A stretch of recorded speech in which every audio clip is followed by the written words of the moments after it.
Assalamualaikum warahmatullahi wabarakatuh. Rekan-rekan semua, alhamdulillah kita bisa bertemu meskipun dalam tatap maya ya. Em, Kali ini saya membuat video pembelajaran untuk kalian di materi kimia analisis. Kali ini kita di pertemuan kedua. Sebelum kita mulai, sebaiknya kita berdoa terlebih dahulu menurut agama dan kepercayaan masing-masing. Berdoa masing-masing ya sebelum kita mulai perkuliahan pada kesempatan kali ini.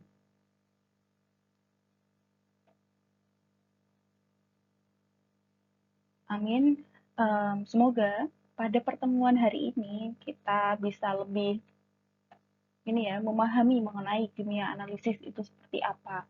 Kali ini kita baru pertemuan kedua, jadi pertemuan sebelumnya harusnya kita sudah ketiga kalinya, tapi karena kemarin saya ada kendala, jadi kita baru melakukan pertemuan kedua pada kesempatan kali ini. Nah, untuk materi hari ini sebetulnya kita masih membahas mengenai pengantarnya dulu, tapi ini sekaligus saya masukkan beberapa materi yang eh, seharusnya mungkin sudah dipelajari ya, terkait analisis kualitatif. Nah, langsung saja kita akan bahas mengenai ruang lingkupnya ya. Di sini ya, ruang lingkup dari pembelajaran kimia analisa ini. Yang pertama, apa sih yang akan kita bahas itu? Yang pertama, tentunya karena kimia analisa pasti berkaitan dengan reaksi-reaksi kimia. Tidak mungkin tidak ada kaitannya dengan reaksi kimia. Jadi, nanti yang akan kita bahas ya juga ada reaksi-reaksi kimianya. Kemudian mengenai identifikasi. Identifikasi ini adalah pengujian atau lebih ke ini ya, untuk mengetahui apakah ada suatu senyawa di dalam sampel yang uh, yang digunakan atau di sebuah produk atau di ekstrak itu bisa kita melakukan identifikasi. Nah, selain itu kita juga melakukan analisa senyawa obat. Ruang lingkupnya ya. Kalau identifikasi ini hanya melihat ada atau enggaknya, ada atau tidaknya saja kalau identifikasi. Kalau analisis senyawa obat, kita lebih dalam lagi. Bisa kualitatif, kualitatif, kualitatif ini ya identifikasi itu atau kuantitatif. Nah, yang keempat, ruang lingkupnya mengenai sintesa atau sintesis senyawa obat. Kalau sintesis ini nanti kita pelajari di perkuliahan di semester selanjutnya. Kemudian ada hubungan struktur kimia dengan efek obat. Nah, ini kita pelajari di kimia medisinal. Jadi ini saling berkaitan ya, terkait apa yang kita pelajari di kimia ini. Oke, lanjut lagi. Kita karena masih belajar mengenai pengantar ya, kita masih belajar awalan, tapi kita belajar meskipun awalan, kita kan sudah ada di kimia farmasi dasar ya dulu ya, apa namanya prasyaratnya. Jadi mungkin kalian tidak apa ya, sudah bisa memahami sedikit-sedikit itu ya, tidak benar-benar tidak tahu sama sekali. Kimia analisis itu ilmu tentang apa? Jadi ini penerapan berbagai teknik.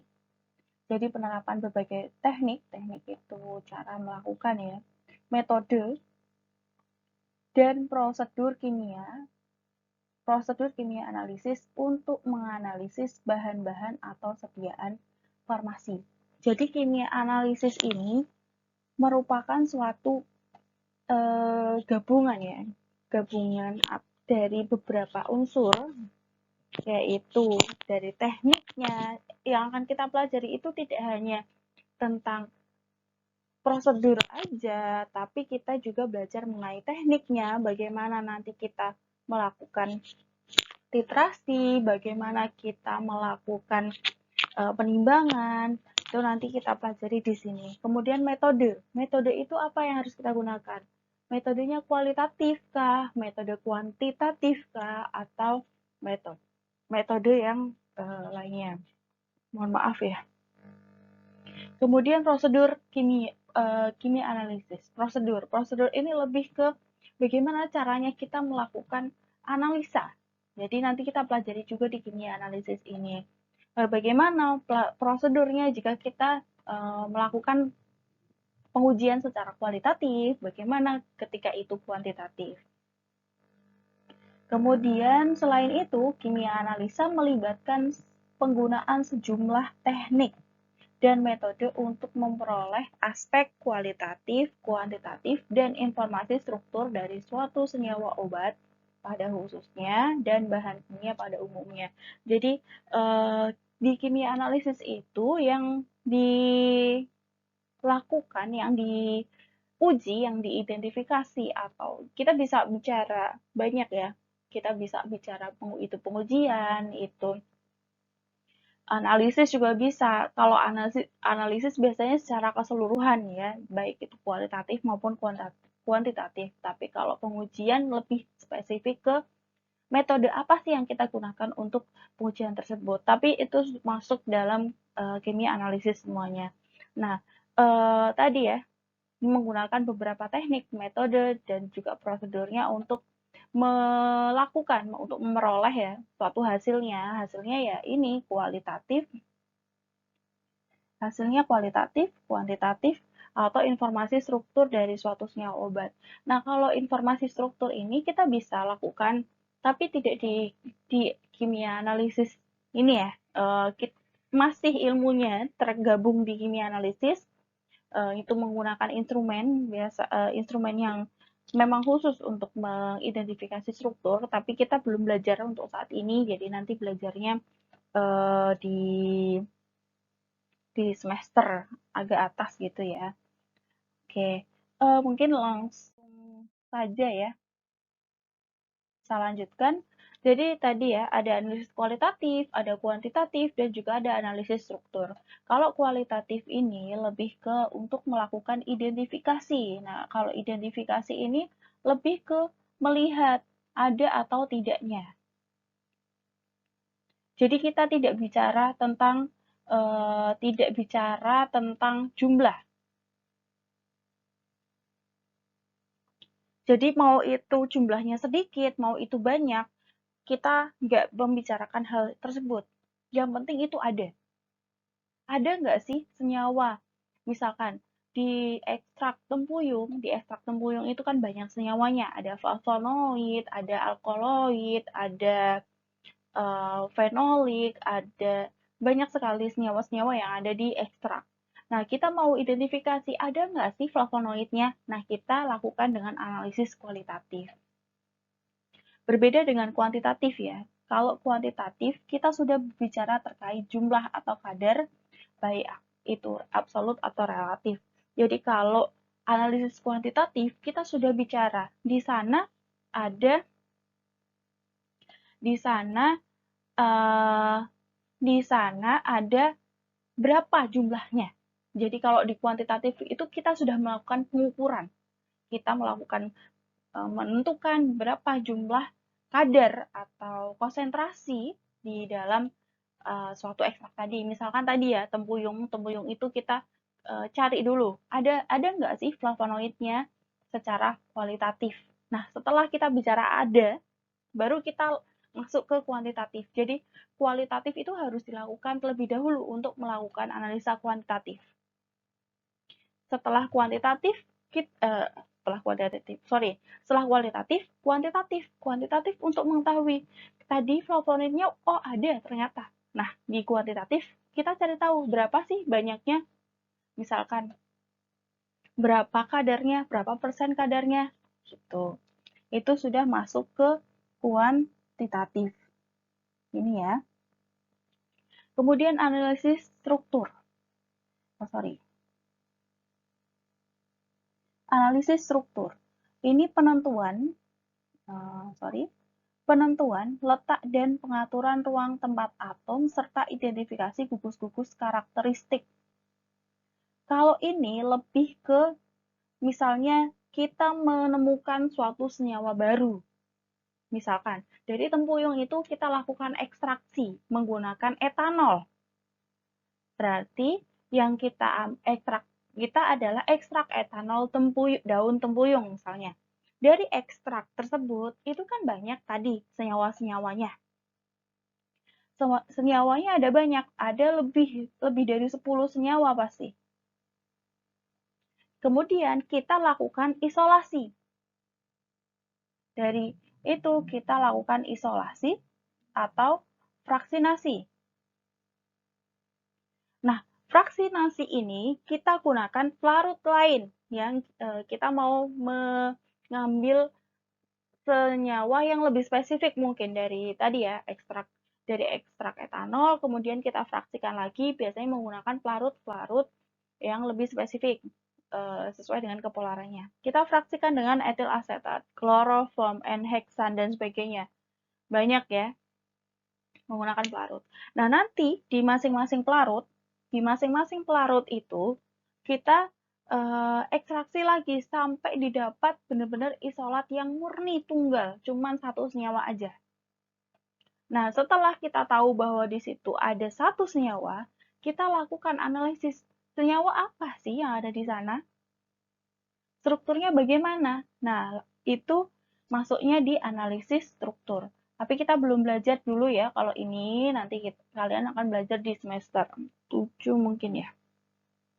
Nah, ini setelah itu kita belajar tentukan strukturnya bagaimana.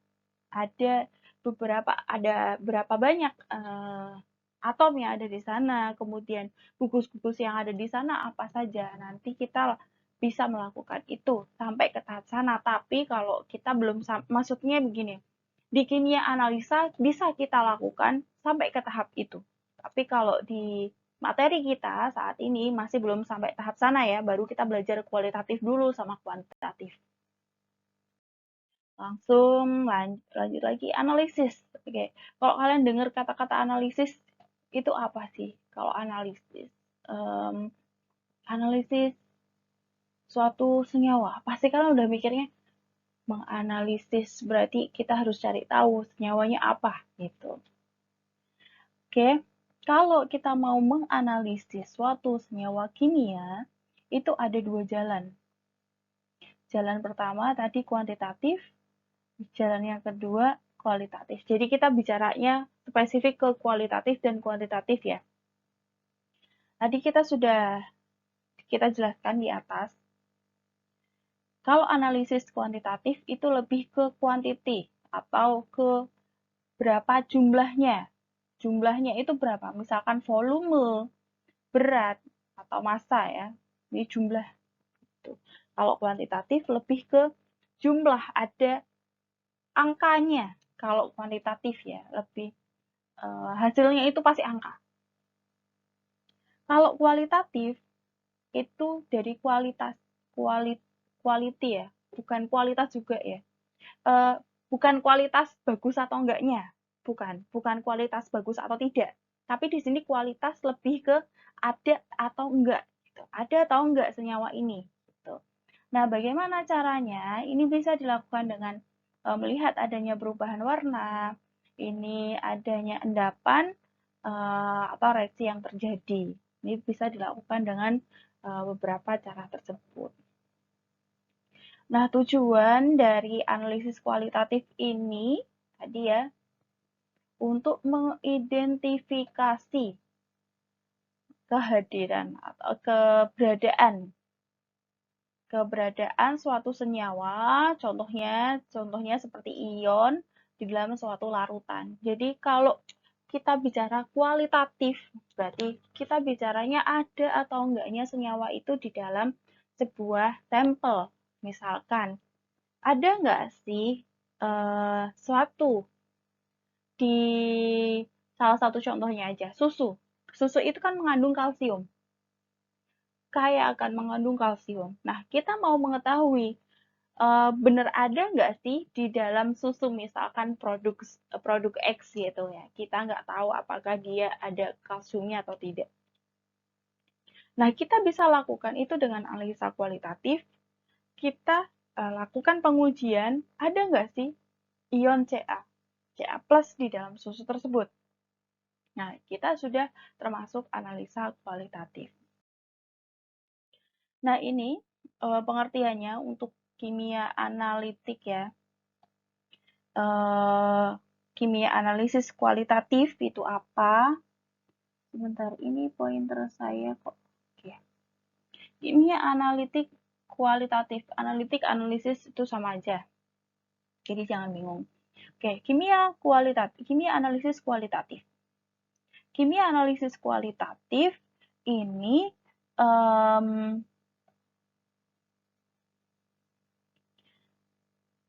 bisa dilakukan analisisnya secara basah, yaitu suatu zat atau campuran dianalisis dalam bentuk larutan. Jadi bisa dilakukan dalam bentuk basah, bisa dilakukan dalam bentuk kering. Tapi kita bicara tentang yang basah dulu. Yang basah biasanya dilarutkan dulu, dicampur dengan suatu larutan atau pelarut yang memiliki kelarutan yang bisa melarutkan sampelnya atau serbuknya atau senyawanya yang ada di suatu produk tersebut. Suatu zat dalam larutan terionisasi menjadi ion positif dan ion negatif. Nah, kenapa kok kita bisa lakukan analisis secara basah? Karena larutan kalau zat di dalam larutan itu bisa terionisasi menjadi ion positif dan ion negatif. Contoh saja ya. Misalkan garam. Garam itu NaCl ya. Jadi yang biasanya ada di garam yang kalian makan itu ya strukturnya NaCl.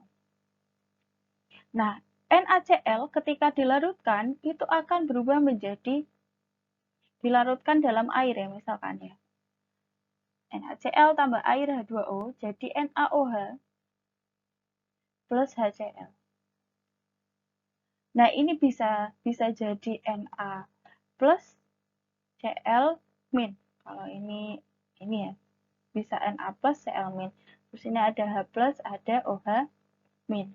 Oke, jadi di dalam larutan ini bisa terion jadi Na plus jadi Cl min. Nah, karena ini bisa terion tersebut, bisa dilakukan analisis. Diidentifikasi dengan reaksi. Nanti bisa kita ketahui, oh itu ada Na-nya, ada Cl-nya. Nah, kalian sudah pernah belajar di kimia farmasi dasar ya. Ini jadi saya mengulang aja, jadi harusnya kalian sudah lebih cepat ya memahaminya ini. Kemudian ini ya, penyelidikan secara kualitatif dilakukan dengan cara mengubah zat yang diselidiki dengan bereaksi atau reagensia tertentu menjadi zat atau persenyawaan baru yang bersifat karakteristik. Nih ya, kebalik nggak apa. Berdasarkan sifat karakteristik atau spesifik ini dapat ditentukan macam atau jenis penyusun zat yang diselidiki. Perubahan ini disebut reaksi kimia. Jadi gampangnya gini, karena misalkan kita mau melakukan analisa senyawa, nah senyawa itu ketika dilarutkan dengan dilarutkan dengan air atau dengan pelarutnya, ketika dalam bentuk larutan, dia akan bisa terionisasi menjadi ion positif dan ion negatif seperti ini ya. NaCl ditambahkan air jadi Na plus sama Cl min, ada H plus sama OH min. Itu terurai kalau terionisasi ya. Prinsipnya larutan kan seperti itu. Kemudian karena ada satu campuran tadi direaksikan dengan suatu senyawa yang dia itu spesifik atau memiliki karakteristik khusus yang bisa menentukan senyawa-senyawa yang ada di dalam sampel yang di dalamnya ada NaCl ini. Contohnya saja seperti AgNO3. Nah, ketika AgNO3 ini direaksikan ke larutan yang ada Na+ sama Cl-, ini pasti akan membentuk endapan AgCl yang berwarna putih. Nah, di sini kita sudah bisa mengidentifikasi adanya Cl-. Jadi kita bisa tahu. Oke. Jadi kita harus tahu dulu bereaksi yang cocok. Nanti kita belajar di belakang. Lanjut lagi, analisis kualitatif itu untuk mengetahui jenis zat atau komponen yang terkandung dalam suatu sampel. Jadi analisis kualitatif ini juga bisa mengetahui jenisnya, jenis zatnya. Seperti yang tadi ya, flavonoid. Misalkan di dalam ekstrak tempuyung itu ada flavonoid. Bagaimana caranya kita tahu itu ada flavonoid atau tidak? Dengan menambahkan reaksi khusus yang memang sudah terbukti bahwa jika direaksikan reaksi tersebut menyatakan bahwa yang terdeteksi adalah flavonoid gitu. Kita harus cari dari mana kita taunya, dari referensi gitu ya. Jadi kita belajar akhirnya tahu. Nah, nanti bagaimana memastikannya? Memastikannya kalau kita di kimia, kita untuk memastikan kita lakukan dengan pembanding atau kontrol positif.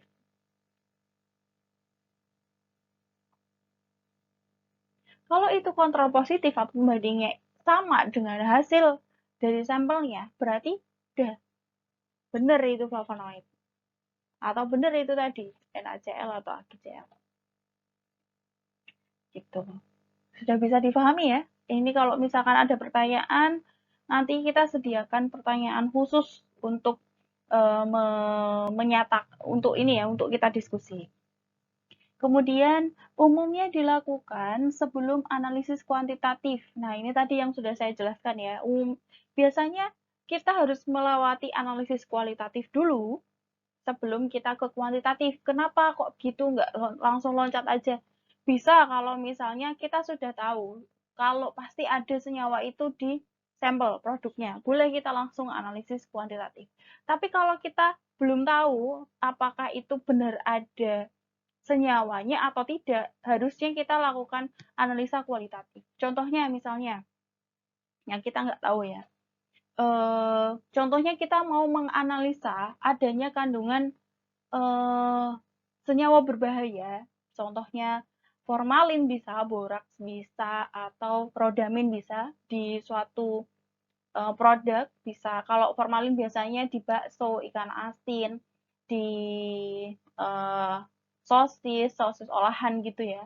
Kemudian di ikan bukan ya, yang olahan-olahan, makanan olahan-olahan itu biasanya mengandung juga formalin sama boraks. Di tahu juga ada biasanya. Kemudian kalau enggak rodamin itu biasanya di lipstik yang warna merah cetar gitu ya, merah cetar. Biasanya ditambahkan dikit, kemudian di warna makanan yang merah-merah gitu. Rodamin itu warnanya merah ya, jadi yang berwarna merah dan merahnya itu enggak natural, itu biasanya ada potensi ditambahkan. Nah, tapi kan kita tidak tahu ya, itu betul sudah ditambahkan atau belum sama pedagangnya. Kita kan nggak tahu. Kalau kita nggak tahu itu ada atau enggak, kita tidak boleh langsung melakukan pengukuran. Tapi kita analisis kualitatif dulu. Kita ujikan di beberapa reaksi, kalau memang itu ada positif, baru kita lakukan pengukuran. Jadi kita nggak boleh loncat. Nah, kecuali kita mau melakukan penetapan kadar tablet. Misalkan paracetamol. Paracetamol kita tahu ada di sana 500 mg dosisnya. Nah, kita boleh langsung kuantitatif, nggak perlu kualitatif lagi, karena itu pasti ada. Jadi bisa dipahami ya, kapan kita langsung kuantitatif, kapan kita harus kualitatif dulu baru kuantitatif. Bisa dipahami ya? Yeah. Jadi tadi kalau misalkan belum tahu, ya kita jangan kuantitatif langsung. nanti bisa jadi ketika dikuantitatifkan ternyata nggak ada. Jadi kan kita nggak dapat hasil gitu ya, repot kita sudah melakukan berbagai prosedur, ternyata diukur nggak ada gitu. Terus kemudian kita analisis kualitatif secara ini ya, lanjut lagi ya. Sorry tadi. Analisis kualitatif secara konvensional dapat dilakukan secara visual baik dalam keadaan kering maupun basah. Tadi ya, kita tadi sudah bahas yang basah. Nah, ini bisa dalam keadaan kering juga dapat dilakukan melalui pengenalan dari bentuk dan warna, bau, serta nyala. Nah, ini kata lainnya organoleptis. Organoleptis. Nah, kita ini ya, organoleptis biasanya dari bentuk, warna, bau, rasa. Tapi ini bisa. Kalau kuantitas bisa juga nyala. Oke, lanjut. Ini di metode. Ini metode analisisnya. Metode untuk analisis kualitatif. Nah, ini biasanya kan uji pendahuluan atau organoleptis. Biasanya itu uji warna. Dari warna senyawanya, dari wujud senyawa atau bentuknya, kristal kah, atau amorf, biasanya amorf gitu ya, atau bentuknya serpihan, serbuk-serbuk kecil, atau apa ya, bongkahan gitu ya, rasanya, dan juga nyala yang terjadi ketika nyala itu dilakukan pembakaran. Ketika senyawa itu dibakar, nanti api yang akan timbul, api yang nyala, itu spesifik biasanya. Ada yang warnanya hijau, ada warna biru, ada yang merah, ada orange. Itu tergantung dari senyawanya. Nah, selain uji pendahuluan atau organoleptis, itu bisa kita lakukan uji reaksi kimia. Ini ya, reaksi kimia bisa direaksikan nanti terjadi endapan atau timbulnya gas, bisa juga terjadi perubahan warna. Yang tadinya bening, ini jadi warna merah atau biru atau yang lainnya. Kalau endapan ini pasti ada endapannya. Kalau gas itu biasanya ada. Biasanya senyawa-senyawa yang membentuk gas itu seperti I2 atau CO2.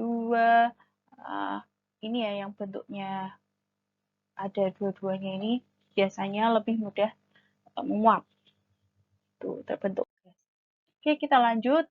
Ini ya, ini lebih spesifiknya. Contohnya ya, perubahan kimia yang dapat diamati tadi. Terbentuknya endapan. Ini kalau kita identifikasinya adalah Cl-, terus kita reaksikan dengan AgNO3, ini hasilnya adalah AgCl. AgCl ini terbentuk apa ya, wujudnya itu endapan. Ketika dia terbentuk AgCl, ini pasti terbentuk endapan berwarna putih. Biasanya pertamanya kayak putih susu gitu ya, nanti lama-lama bawahnya membentuk endapan gitu. Contohnya yang membentuk gas. Ini ya misalkan ini ya H2CO3 ditambahkan HCl, ini pasti terbentuk gas. Gasnya apa? Gas CO2. Ini terbentuk. Langsung hilang nanti biasanya. Kemudian terjadi perubahan warna dan reaksi reduksi atau reaksi reduksi oksidasi. Nah, ini contohnya seperti larutan kalium permanganat dan larutan asam sulfat encer plus larutan natrium nitrit. Ini ya, kalau ini kalau ditambahkan H2SO4 sama NaNO2 nanti akan terbentuk warna ungu. Ini ya, kalium permanganat tuh KMNO4. Nah, ini warna ungu. Biasanya kalium permanganat itu warnanya ungu, tapi kalau direaksikan nanti warna ungunya akan luntur gitu. Ya, perubahan warna. Terus ini macam-macam reaksi atau reagennya. Jadi contohnya mungkin kalian sudah pernah melakukan praktikumnya ya di KFD 1, di KFD, di praktikum KFD mungkin bisa diingat-ingat juga. Satu yang pertama, reagennya selektif. Reagen yang memberikan positif terhadap beberapa ion. Suatu zat ditambahkan HCl, ini pasti terbentuk gas. Nah, ini HCl ketika diberikan, direaksikan dengan suatu zat, itu kebanyakan pasti hasilnya adalah gas. Biasanya zat tersebut bisa anion karbonat, bikarbonat, nitrit, dan sulfit. Nah, ini bisa bisa dicatat mungkin nanti kalau kalian mau identifikasi suatu zat yang ada anionnya ini bisa direaksikan dengan HCl. Kemudian reagen spesifik. Jadi ada selektif, ada spesifik. Reagen yang spesifik ini memberikan hasil positif terhadap satu ion saja.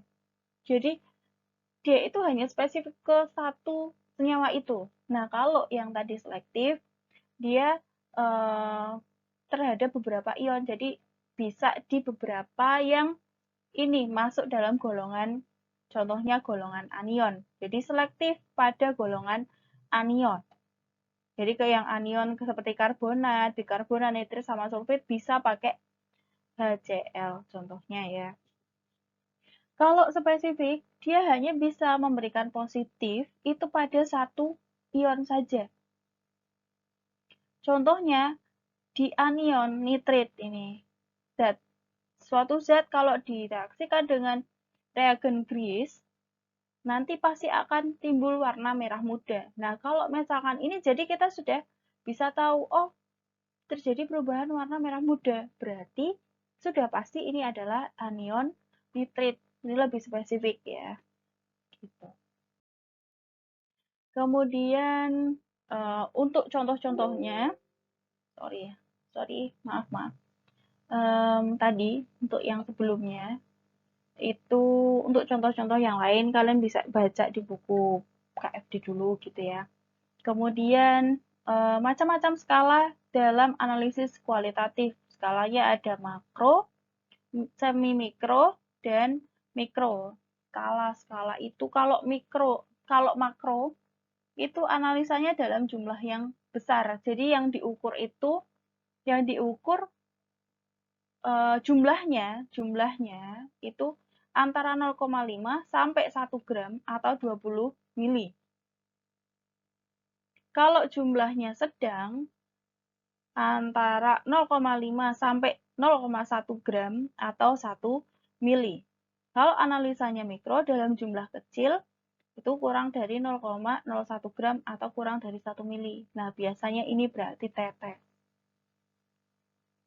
Ini pakainya tetes-tetes gitu ya. Ini analisanya mikro. Kalau jumlah yang kita banyak, ya 1 milian berarti semi mikro.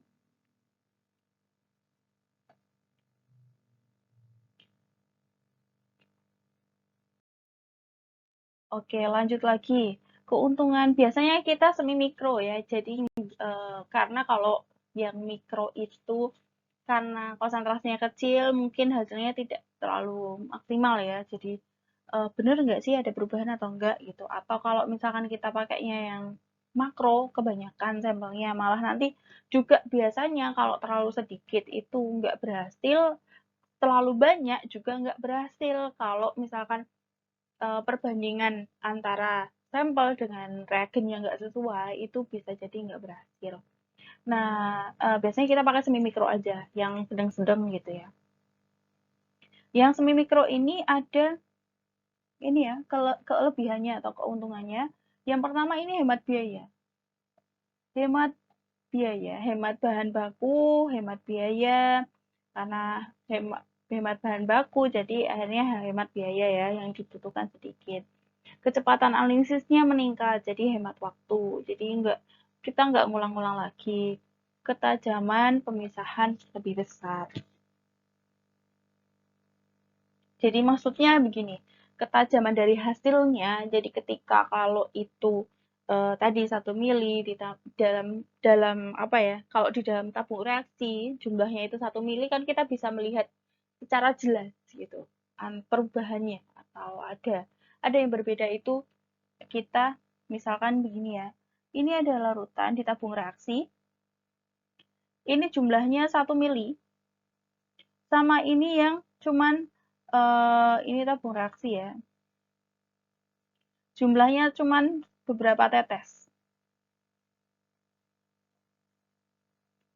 Nah, ini pasti lebih apa ya? Lebih bisa kita amati yang jumlahnya lebih banyak gitu. Kemudian untuk reaksi, ini alat-alat yang dibutuhkan untuk kita mereaksikan. Oke, kita lanjut lagi ya. Analisis kualitatif ini contohnya di kation dan anion. Nanti saya akan bahasnya tidak secara detail ya, mungkin nanti kalian bisa saya berikan ini ya, sekaligus baca di KFD kemarin.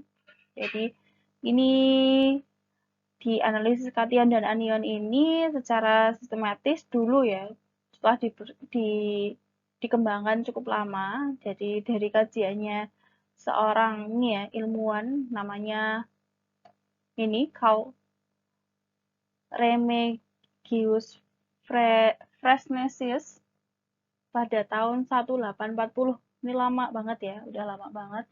Nah, ini bukunya di tahun 1897. Jadi di tahun 1897 beliau ini udah membukukan penelitian atau pengujian-pengujian kualitatif, kajian terkait kation dan anion di bukunya beliau ini. Kemudian langkah-langkah analisis kation dan anion secara sistematis dalam diagram alir standar untuk kajian analisis kualitatif bahan anorganik. Jadi ini sudah ada bukunya tentang reaksi-reaksi itu ya, kation dan anion. Yang pertama untuk pengujian anion.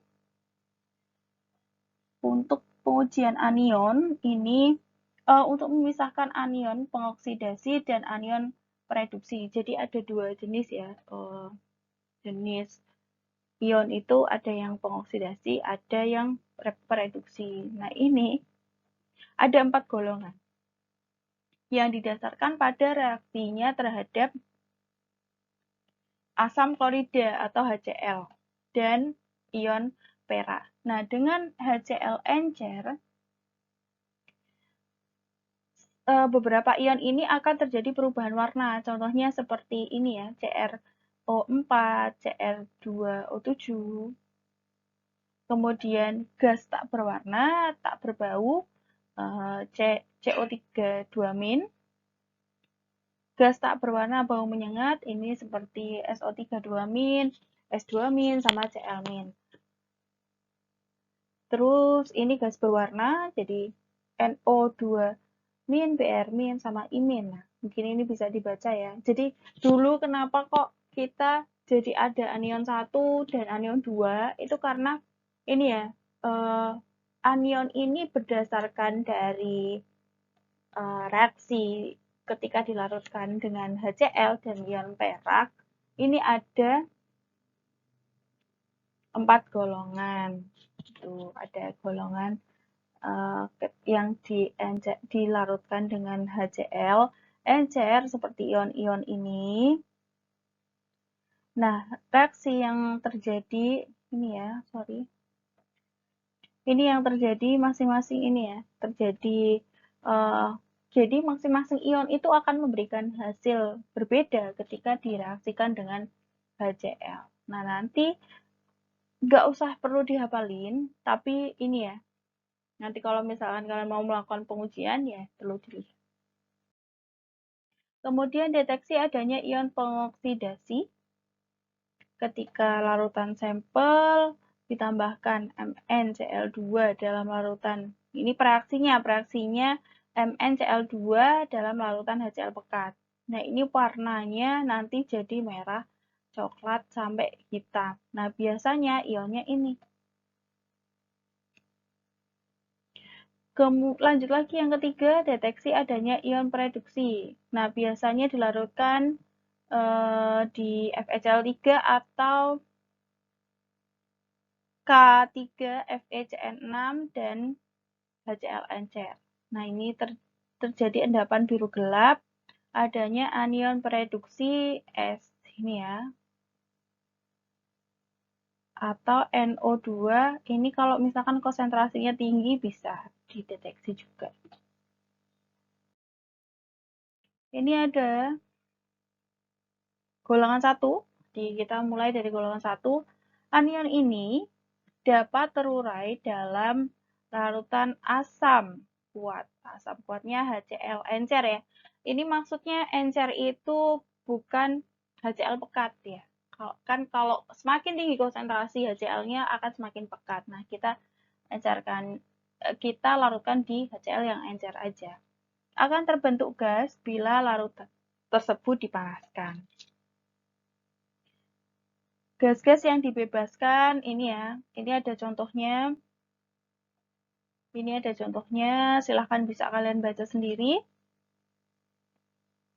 Jadi biasanya lebih ini ya, gasnya itu tidak berwarna, tapi berbeda-beda baunya. Ada yang baunya seperti kelereng, ada yang seperti telur busuk, ada juga yang gasnya berwarna coklat. Nah, ini yang bisa bisa terlihat wujudnya ya, ketika terlihat ada gas muncul berwarna coklat atau bau menyengat.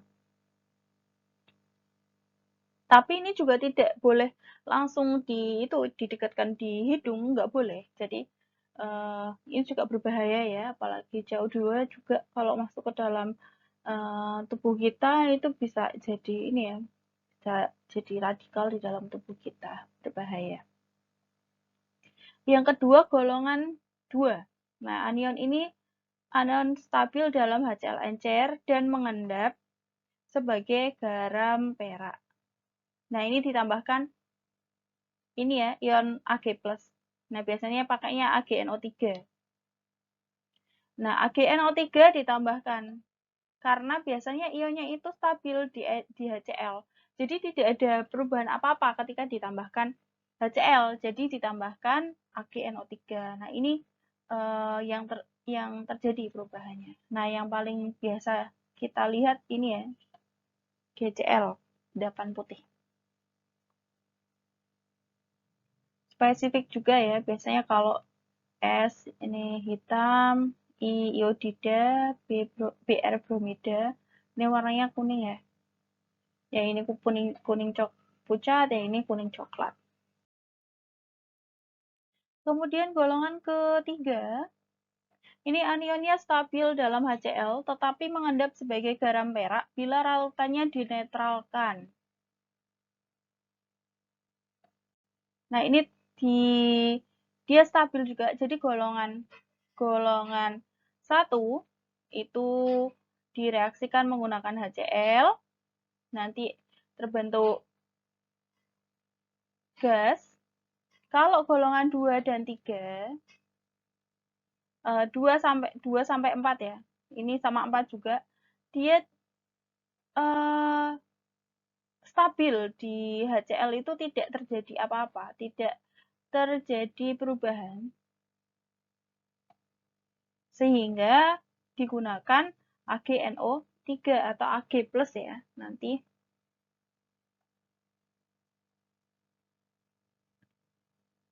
direaksikan nanti hasilnya ini ya. Biasanya kalau ini kok lebih banyak kuning ya, yang ini. Ini beberapa ion warnanya kuning.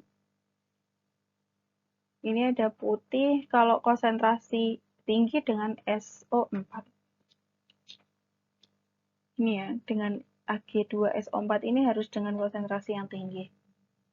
Kemudian golongan 4. stabil di HCl, tapi menghasilkan garam perak yang larut dalam suasana asam atau netral. Contohnya seperti AgNO3, NO3- sama AgSO4. Nah, itu beberapa contoh yang anion. Nah, kemudian ini reaksi-reaksi identifikasinya.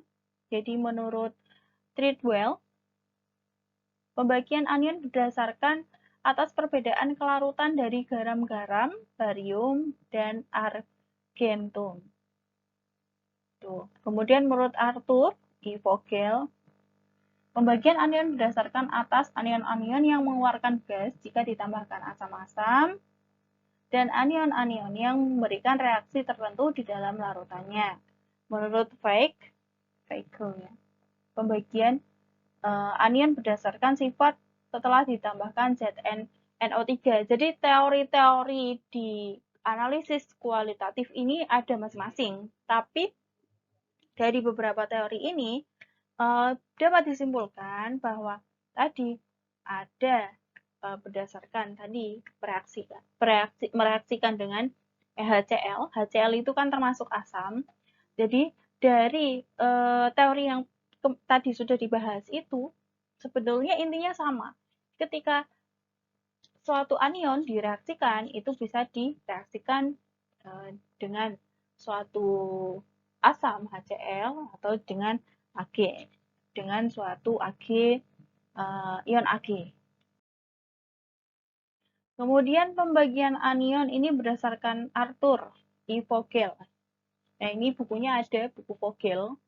Ini kimia analisis Vogel ini masih tetap digunakan terus sampai sekarang.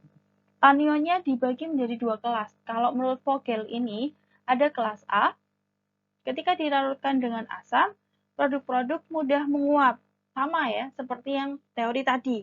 Dilarutkan di HCl, dia berubah menjadi gas. Nah, ini sama. Kelas A dibagi lagi menjadi gas-gas yang dilepaskan bila direaksikan dengan asam klorida encer atau asam sulfat encer. Jadi di teorinya Vogel ini tidak hanya menggunakan HCl, tapi juga menggunakan asam sulfat. Nah, ini beberapa ion-ionnya bisa dibandingkan dengan yang tadi menurut penemu yang pertama yang dari tahun 1800-an itu. Kemudian yang kedua, gas atau uap yang dilepaskan bila direaksikan dengan asam sulfat pekat. Ini ya, kalau yang atas ini dilarutkan di asam yang konsentrasinya rendah. Kalau ini di asam yang kat. Ini contoh-contohnya. Jadi ion ini hanya bisa menghasilkan gas ketika direaksikan dengan asam yang pekat. Kemudian pembagiannya kelas B, yang tadi kelas A, ini kelas B. Terjadi reaksi pengendapan. Yang kedua, reaksi oksidasi reduksi. Jadi kalau yang pengendapan ini ketika direaksikan dengan AgNO3, Pb2+, Ba2+, atau Hg2+, akan timbul endapan. Nah, contohnya senyawa-senyawanya ini. Itu ya, bisa dibaca sendiri. Kemudian reaksi oksidasi dan reduksi dalam larutan. Contohnya permanganat. Manganat ini Mn ya, Mn. Ini MnO2, kromat, dikromat, sama I2. Kemudian beberapa tes khusus dari anion. Tes khusus dari anion ini direaksikan dengan CO2, dideteksi dengan H2S, juga dideteksi dengan SO2. Nah, ini ada beberapa cara-caranya, nanti bisa kalian baca. Tuh ya. Ini tiosulfat, sulfat, sulfida, sama nitrit. Endapan feriklorida, terjadi larutan ungu. Jadi kalau ini direaksikan dengan FeCl3. Nah, nanti berubah menjadi larutan ungu. Untuk beberapa senyawa seperti flavonoid itu juga biasanya pakai FeCl3. Jadi ini lebih sering digunakan ya, feriklorida ini. Kemudian sulfat, ini dengan larutan barium klorida, terjadi endapan putih. Sulfida dengan mangan klorida, MnCl, MnCl2 ya. Terjadi endapan merah jambu berarti pink ya, pink-pinknya agak tua gitu ya. Dengan CD asetat terjadi endapan kuning. Jadi berbeda reaksi itu juga berbeda hasil. Ketika diendapkan di AgNO3 warnanya hitam. Tapi tetap sama. Kalau mau menyatakan ya lebih baik ketiga-tiganya diuji cobakan. Jadi jangan hanya menggunakan satu reaksi saja ketika kita mau menetapkan ada sulfida atau tidak gitu. Jangan kalau memang bisa direaksikan dengan beberapa reaksi, semuanya harus dicoba. Kalau semuanya memberikan hasil positif, berarti memang betul ada sulfida di sana. Tapi kalau misalkan tidak, ya bisa jadi itu reaksinya karena ini ya, bisa jadi hasilnya adalah senyawa yang lain. Kemudian yang terakhir adalah nitrit. Direaksikan dengan asam encer dan asam sulfanil naftilamin, reagen Gries, terjadi warna merah. Ini nitrat, klorida, bromida, iodida, ronanida atau tiosianat, CNS gitu ya. Ini bisa dibaca sendiri. Lebih ada beberapa hal yang spesifik ya, nanti kalau misalkan pas uji bisa dibuka lagi. Kemudian ini borat dan fosfat, ini direaksikan. Kalau borat ini dengan reaksi nyala berarti dilakukan pembakaran ya. Ini ditambahkan asam sulfat dulu dan metanol. Nah, kemudian dibakar, memberikan nyala hijau. Nah, ini kenapa kok jadi boratnya diasamkan dulu. Setelah diasamkan, ditambahkan metanol. Ini biar bisa terbakar ya. Kalau nggak ada metanolnya nggak bisa nyala apinya. Jadi apinya apa yang muncul itu biasanya warnanya hijau kalau borat. Kemudian fosfat ini direaksikan dengan AgNO3 atau amonium molibdat dan asam pikrat nanti jadi endapan kuning. Dua-duanya memberikan endapan kuning. Ini lanjutnya ada kromat, permanganat, sama asetat. Mungkin ini nanti bisa dibaca sendiri ya untuk reaksi-reaksi yang spesifiknya. Kemudian ini identifikasi pada sampel. Jadi kalau tadi itu ionnya, ini kalau misalkan kita dalam sampel, misalkan suatu sampel ditambahkan AgNO3 itu terjadi endapan warna putih. Nah, kalau seperti itu, berarti ada beberapa kemungkinan. Kemungkinannya, kalau endapannya warna putih, itu ionnya ini, karbonat, sulfit, tiosianat, klorida, atau tiosianat. Kalau dia warnanya kuning, berarti ada 3 kemungkinan, 3 ion ini. Kalau merah, ada 2 kemungkinan. Kalau hitam, itu cuma ada 1 kemungkinan, yaitu sulfida. Jadi kita harus mengerucutkan lagi, lebih mengerucutkan lagi nanti kalau misalkan ada 3 kemungkinan ionnya, kita berarti kita catat untuk karbonat, sulfit, tiosianat, klorida dan tiosulfat dan tiosianat. Kita ujikan lagi yang spesifik ke karbonat itu apa, ditambahkan apa, misalkan direaksikan dengan asam lagi atau bagaimana. Setelah itu nanti kita ketahui hasilnya seperti apa. Baru kita simpulkan itu sampelnya adalah ion apa. Ion misalkan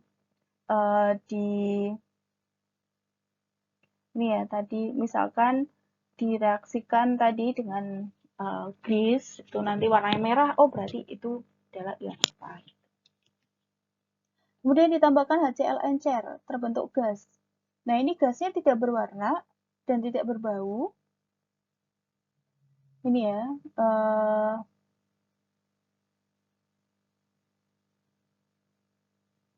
ketika direaksikan dengan BaCl2 terbentuk endapan berwarna putih. Ini misalkan ya, jadi ada beberapa kemungkinan. Jadi tadi ini 1, 2, 3, 4, 5 ini 1, 2, 3, 4, 5 ini adalah kemungkinan yang terjadi ketika kita mereaksikan sampel tadi. Yang kedua,